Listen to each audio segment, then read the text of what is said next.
Hi folks, my name is Doncaster.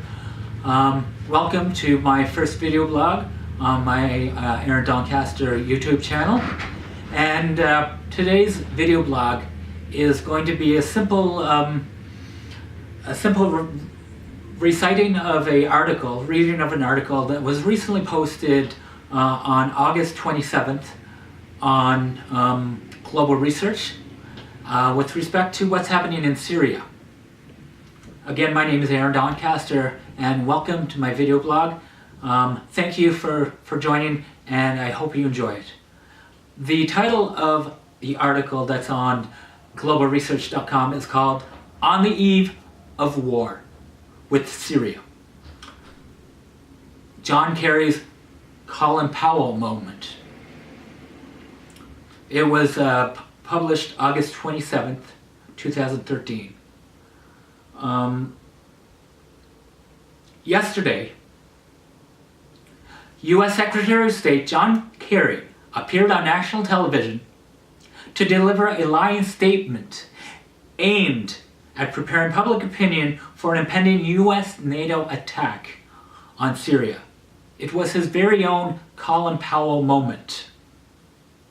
On February 5th, 2003, Powell, then the Secretary of State in the Bush administration, made an infamous presentation before the United Nations for 2 hours, armed with photos, graphs, and audio tapes.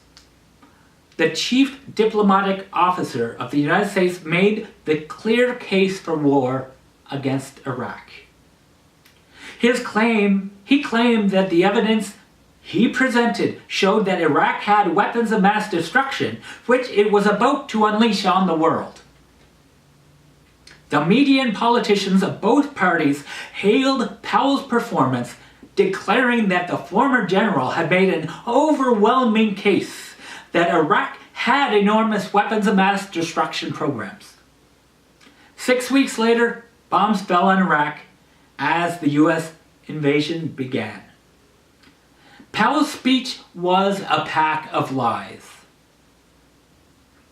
Not one of his claims about yellow cake uranium from Niger, aluminum tubes, or mobile weapons labs was true. At the time, WSWS, the World Socialist website, which this was originally posted on, this article, wrote that the brief for war was a quote-unquote diplomatic charade laced with cynicism and deceit, predicated on a colossal lie, that the coming invasion is about Iraq weapons of mass destruction and Baghdad's supposed threat to U.S. security and world peace. And so it proved to be. The speech 10 years later by Kerry was no less dishonest, no less cynical. Indeed, by comparison, Powell's presentation was a masterpiece of detail. Kerry's entire case against Syria's regime consisted of a general moral denunciation of chemical weapons, describing gut-wrenching images of casualties from the alleged chemical weapons attack on Ghouta. He said, "The indiscriminate slaughter of civilians, the killing of women and children and innocent bystanders by chemical weapons is a moral obscenity." The United States government and its allies in Britain, France, and Germany are in no position to lecture the world on the quote-unquote moral obscenity of chemical warfare or anything else. A complete documentation of the war crimes and atrocities carried out by American and European imperialism would fill many volumes. Washington has poisoned entire Iraqi cities with depleted uranium and white phosphorus. The Obama administration continues. Washington has poisoned Washington has poisoned entire Iraq cities with depleted uranium and white phosphorus.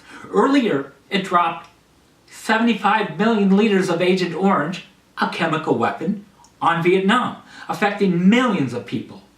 The US is the one country in the world that has used nuclear weapons on defenseless cities. Not once, but twice.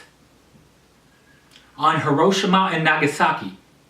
It and the European imperialist powers who pioneered the use of poison gas are collectively responsible for the deaths of millions of people, while invoking the moral obscenity of indiscriminate killing with chemical weapons. The Obama administration continues to fund the Egyptian military junta, which over the last month has slaughtered thousands of unarmed protesters in the street. Kerry could not present a single fact beyond his own lurid allegations to justify the claim that Syrian President Bashar al-Assad's forces carried out a chemical attack on Ghouta. Instead, he said, I quote, "Our understanding of what has already happened in Syria is grounded in facts, informed by conscience, and guided by common sense. Chemical weapons were used in Syria. Moreover, we know that the Syrian regime maintains custody of these weapons. We know that the Syrian regime has the capacity to do this with rockets." Such arguments prove nothing. Though Kerry preferred not to mention it, it is well known that US-backed opposition militia have access to chemical weapons and have used them. Opposition groups have posted YouTube videos bragging of their ability to manufacture poison gas, and UN officials have repeatedly stated that investigations inside Syria showed that opposition forces, not the Assad regime, were responsible for previous chemical attacks. The CIA, which has been transformed into a heavily armed global paramilitary organization, has access to such weapons and could easily make them available to the opposition. Kerry's claim that his accusation against Syria are grounded in common sense is false. Common sense applied to the situation in Syria leads one precisely to the opposite conclusion. The opposition is on the run, losing the war. Their only hope is massive military intervention by their backers in the US, Europe, and the Middle East. The chemical weapons attack, previously described as a red line by the Obama administration, provides the desired pretext for the intervention. In another remarkable statement, Kerry gave a backhanded acknowledgement that Washington does not intend to offer proof of its allegation against Assad. He stated, as Ban Ki-moon said last week, the UN investigation will not determine who used the chemical weapons, only whether such weapons were used, a judgment that is already clear to the world. That is to say that regardless of what the investigation shows about the identity of the attackers, Washington will seize upon it as a pretext to attack the Syrian government. After demanding that Syria allow unrestricted access to investigate the alleged attacks, Kerry responded to the government's acquiescence to their demands by declaring that it doesn't matter anyway, since it was too late to be credible. Go ahead. Thank you. All the demands are simply intended to pave the way for war. Short of opening up the country to foreign occupation, there is nothing the government could do to satisfy the ultimatums of U.S. imperialism. Only months after his 2003 speech on Iraq, it was clear that Powell had lied through his teeth. In the months ahead, Kerry, the one-time anti-Vietnam War protester, will also be caught up by the web of lies underlying the U.S. war drive against Syria.